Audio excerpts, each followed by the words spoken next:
whatever path God has for me is the path that I want to go. Because he got the ultimate plan. He already written. Story already written. It's already written. It's already written. I can try to change it. You can't fight it. You're going to spend more energy fighting it than you are chasing it. So, come on. It's my first pod, baby. It ain't gonna be the last pod. It ain't gonna be the last. I've been adding more to my collection. I fuck around and start me a garden. I'm the type to go win on the foe. Make a step back, drop James Harden.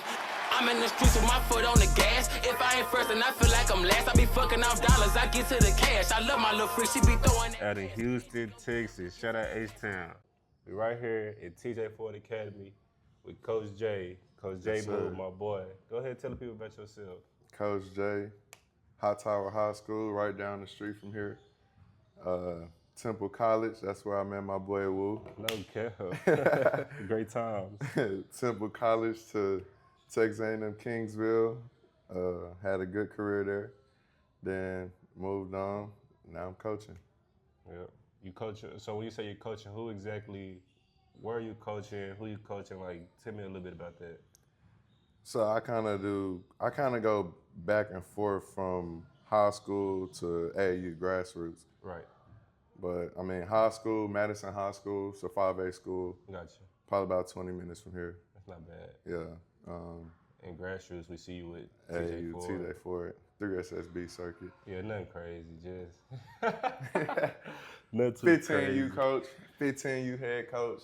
Yeah, there you go. Shout your kids out. But so you say, growing up in Houston, and now you coaching in Houston. Can you tell me what was it like playing high school basketball then compared to like coaching it now? To now? Like I know it's different to coach social media plays a part. It's way different. Like, to be honest, to me the biggest difference is like what the kids play for. Right.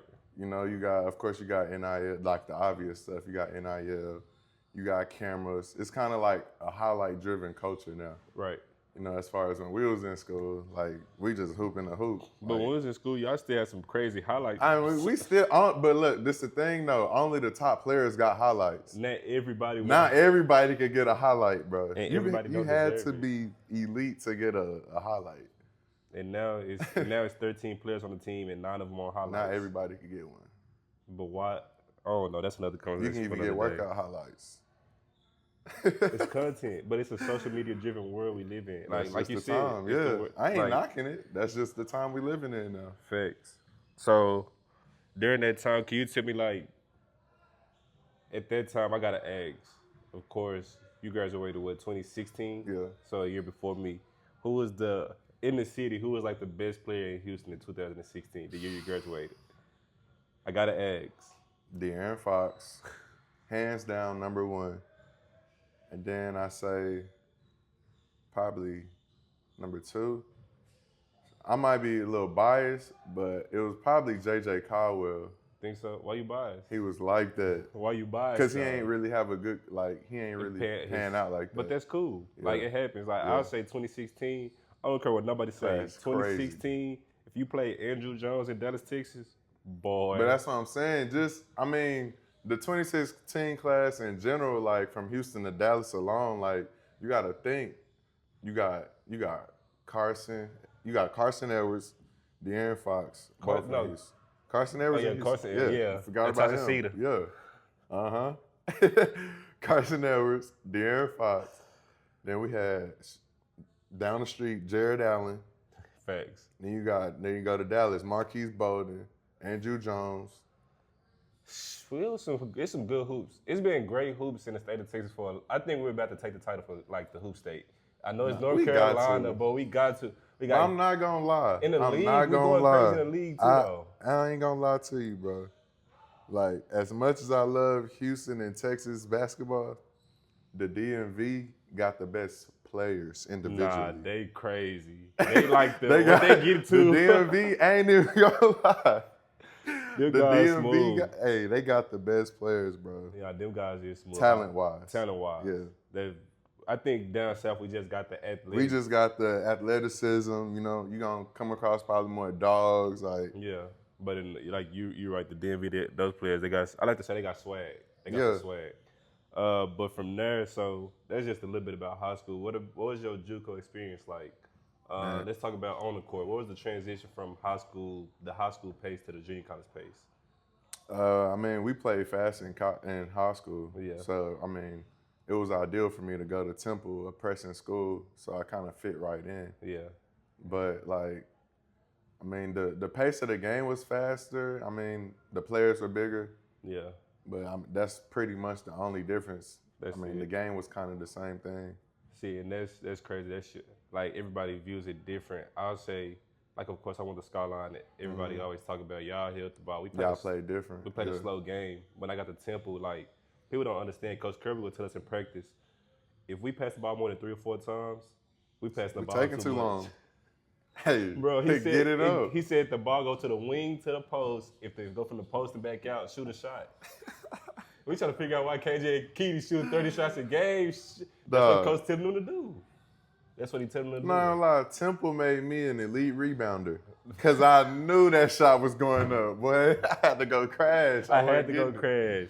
And then, like, playing in that system with that pace, like, it was, I'm not going to say it was easier, but it was easy to score some points, to get the quick little 4 points off offensive rebounds. Yeah, it was easy. I mean, of course, like, you're going to have some games where it's coming your way, and then you got some games where you got other guys taking 25 shots, 30 shots. But the guys that's taking those, they're that good. Yeah. Let's call it for what it is. Like, people don't realize, like, certain people get the green light because they kill people in practice. And when you kill people in practice that consistently, you're going to get the green light in game. Yeah, you don't just be able to take that many shots out of nowhere, of course. No, but not at all. So from there, what was, like, the transition from being from a big city to living in Temple, Texas? Because that's a transition.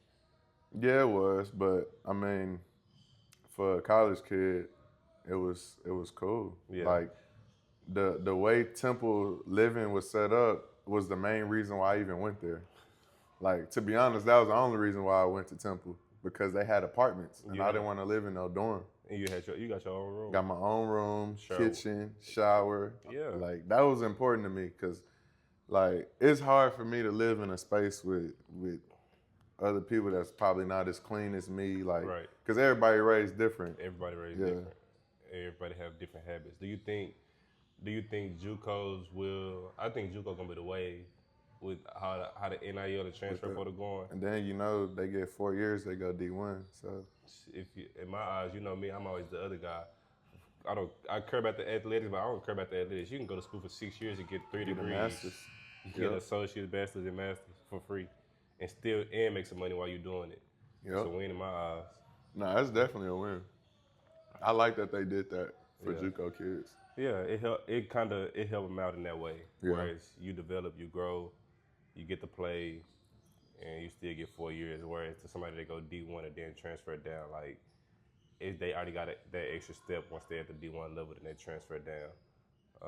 So that's definitely good for the JUCO players. From JUCO going to Kingsville, what was that transition like moving? Where's Kingsville? South Texas, almost Corpus Christi. Yeah, damn near like headed to Mexico. Might as well. It's mini Mexico. Yeah. It's mini Mexico. That's what it is. So, being from Houston, what was that transition like? You remember I went on a visit to Kingsville. Yeah, you did. That's my. You did. But you liked it, didn't you? As a D2, and then the area was in, the campus, cool. the vibe. It was a vibe. Yeah. It was a vibe. No cap. Like great. I don't know. When I was there, the weather was good, but I can only imagine Great weather all the time. Not too far from the beach. Yep. Probably 30 minutes from the beach. Yes. So how was living in Kingsville? Culturally, it was a culture shock. Right. You know, because coming from Houston, Texas, all you pretty much see is us. At least where I grew up at. Right. You know, I wasn't really. My high school was probably 90% black. Yeah. Everything else was the other 10%. Yeah. So, I mean, it was kind of a cultural adjustment. Yeah. But, I mean, Temple got me ready for that, too. That's true. Yeah, so it was just a bigger, like, going from Temple to Kingsville, it was just a bigger platform of different cultures. Yeah. But that Hispanic culture is, I like it. He said, I like it. I like Paquito. Yeah. Muy caliente. Yeah, I like it. I gotta work on my Spanish. Nah, it wasn't. When I went there, it wasn't bad. Like on that visit, and I mean, like I know, if I would have gone I would have went to school with y'all. Come on, It now. would have been crazy. I know if you would have went D2, you was coming with Come us. on, I would Had to. Had to. It would have just made Had sense. to, And bro. playing with you and Sammy down there under Coach Steele, that would have been great. And speaking on that, like, how was playing under Coach Steele, knowing that he's under that Calvin, like the Samson tree? There's always those coaching trees, so he's under that tree. How was playing with him with that defensive mind, that defensive mentality? I mean, to be honest, I struggled when I first got there. Right. Because Temple, score. Yep. Fast, fast pace, get up and down the floor. Right. Got the Kingsville, you got to think a little bit more in the half court. You got to actually know how to play the game. Right. So at Temple, I could rely on my athleticism, just be athletic, shoot shots, knock down shots. It was easy. It wasn't nothing to think about. Yeah. Got the Kingsville, slow the game down, you know what I'm saying? Got to remember multiple actions, different plays. We probably had like 100 plus plays. 100, but let's just say you probably had 100 plus plays, but 10 of those were the base play, and the other was just everything else was just off of that. Like, it was really crazy, man. Like, I really had to sit down and study the game. Like, it was times where I had to go in the coach office and like really, hey, coach, what are we doing on it? Like, you know what I'm saying? What am I looking for? What's my options? Like, so I can know my reads whenever I'm in that position. But for you as a player, that's good that you'll go to the coach and say, hey, coach, I need help with this play. Yeah. Nah, I ain't gonna lie, I was not shy to say I needed help, You bro. can't be shy, because if you're a shy player, you won't say, coach, I need help, but coach, I don't understand I'm this. speak up. If I don't know it, hey, coach, I don't know this play. I don't. I ain't finna mess it up. No, but then you as a coach, if a player don't know a play, he's not gonna play. We go over this play over and over again, and you didn't tell me that you don't understand it. Now that drew it up, I called the timeout, drew it up, and you still went out and did the wrong thing. I'm gonna sit you on the But I wasn't like that. Like, the thing is, I wasn't like that initially. Like, when I first got there, I started off shy. It really wasn't until we so we played a game, played good. Next game, it was our first home game. Right. I'm in the starting lineup. We going through walkthroughs. Really, we ain't have no walkthroughs. Yeah. Pre-practice. Before, no. It was like practice before the game. Yeah. Walk through. Shoot around. Yeah. Whatever that means. Shoot around. I forget a play and shoot around, bro. I'm not playing. No bullshit. Out. That fast. Out the lineup. And the shoot around the day of the game. And I hung I was so mad, that he took me out the lineup for forgetting one play that we didn't even run in the game. Yep. But in his eyes, you weren't prepared for the game. I wasn't locked in. So he subbed me out, bro. Then we get to the game time. All I'm thinking is about how he come. All right, so I'm thinking I'm finna come off the bench. I'm finna get to it. I come in the game. All I'm thinking is score, bench. So do you think that's a adjustment for a lot of players, like going into a new system at a division, whatever level you're playing at, in that half court system? And how do you think players really adjust to that? Like, they just go through the motions till they figure it out? I mean, some pick it up faster than others. Yeah. Like, it kind of just depends what kind of person and player you are. Right. Like, if you're a guy that embraces learning and embraces challenges, and open-minded about learning new things about the game, then you're not gonna have a hard time adjusting. But it's the players that kind of like that's stuck in one way of playing, and I'm only doing this, or I'm a transfer. You know what I'm saying? If you're doing that, then you're not coachable. So you're gonna transfer to another school and then transfer. And then when you see players transfer from school to school to school to school, like, you done been to 4 schools in 4 years, eventually you gotta look in the mirror and say, I'm the problem. I'm the problem. And then as a coach, like, I'm not a coach, but I can only imagine as a Division I coach. Let's just say if I look at a high school player. If I look at a high school player that's been to 4 schools in 4 years, you're not committed to one school. It's almost hard to recruit that player. It is. And then as a college player, if you transfer from school to school to school to school, as an overseas team or a pro, he's not committed to nobody because he's transferred to 8 schools in 8 years. 8 schools in 8 years, bro. It's crazy. So how now it's like, of course we're here. We're at TJ Ford Academy. How was transitioning from playing from being the player to coaching? And you made that transition pretty quick, didn't you? Yeah, I mean, it was. So I graduated. So COVID ended my year at Kingsville. Yep. So we made it to national tournament 2020. Got there. As soon as we got there, we had a hard practice. We going to eat.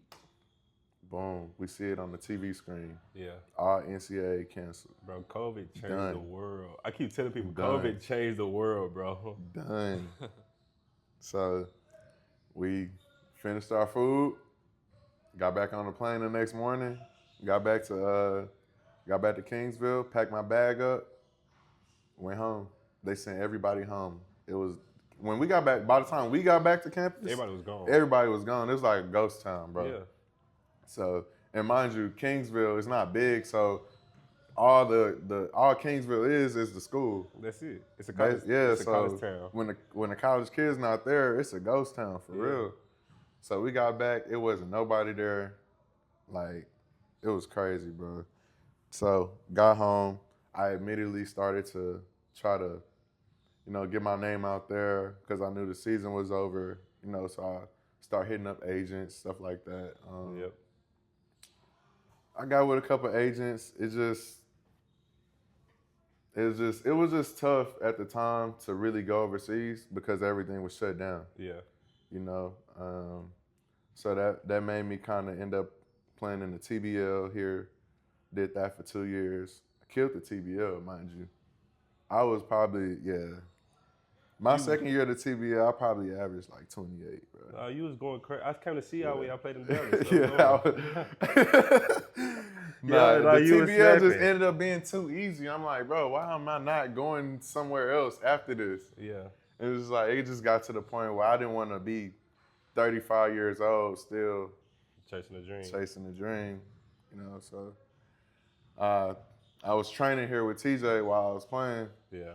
He like, dude, you could coach and make more money. As long as I'm around the game, I'm good. Yeah. I can hang the shoes up as long as I'm around. As long as I'm in the building, Yeah. I'm good. Like, I don't gotta be the one playing. Yeah. So it was an easy adjustment. But no, I really did fall in love with like coaching and training though. Just seeing like how you can impact certain kids, it really means the world to me. Just because I know like when I was in their shoes, I would have loved to have somebody like me just to, push them and give them the right things to hear. Like just from somebody that's been there before. Facts. And that's the biggest thing. It's like you've done your part. I wish I had somebody that was my age around at the time when I needed it. Like, I understand it completely. That's the reason why I get into some of the stuff that I do. Yeah. And with you, it's like, so let's just say you might take that same approach when you coach high school basketball. Like, you might have learned it here as training at TJ Ford, but how do you think you connect with those players at your high school too? At the high school, it's different because Right. I work in the hood, mind you. So these kids, not your typical. Like, I think like basketball now is a rich kid sport. It is. So if you don't, money you can invest the into more it. money you got, the more you could invest into your kid. Right. So working at Madison, it's the complete opposite, bro. Yeah. Because you got parents they not coming to the games, they not really supporting their kid, and then when they are kind of involved, they involved the wrong kind of way. Like, It's different. it's just different. It's different. It's just different. It's a different dynamic, dog. Like, Yeah. you got some kids that'll work hard, but other than that, like, the main thing, not really like basketball for the kids in the hood. Like, Yeah. at least for where I'm at. Yeah, that At makes least sense. at Madison, like, they plan to stay out the street. Yeah. They plan to get, because they think it's cool, get girls. Like, Yeah.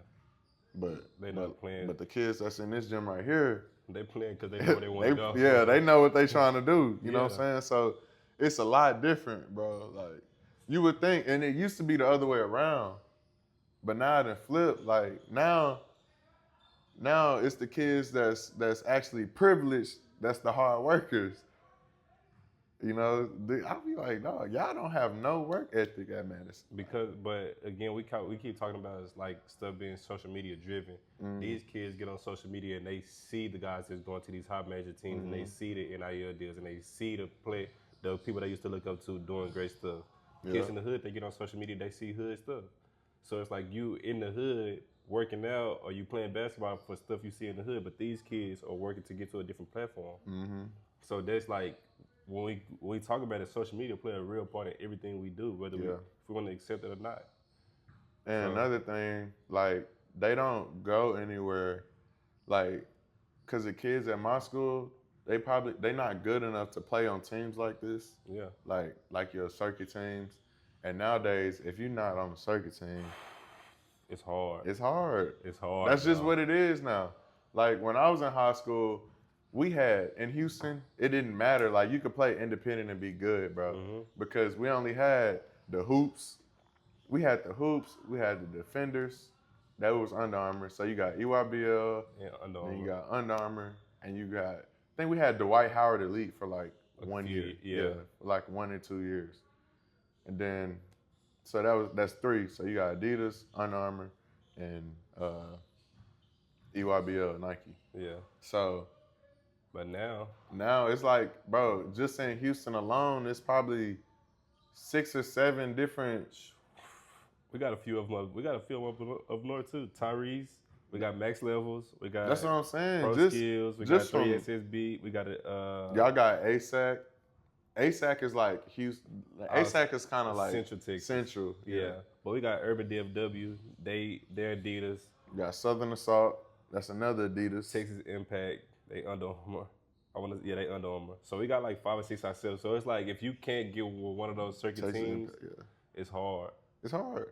It's hard, bro. So how was it like coaching independent and compared to now with you coaching on the circuit? Like, that's a big transition itself.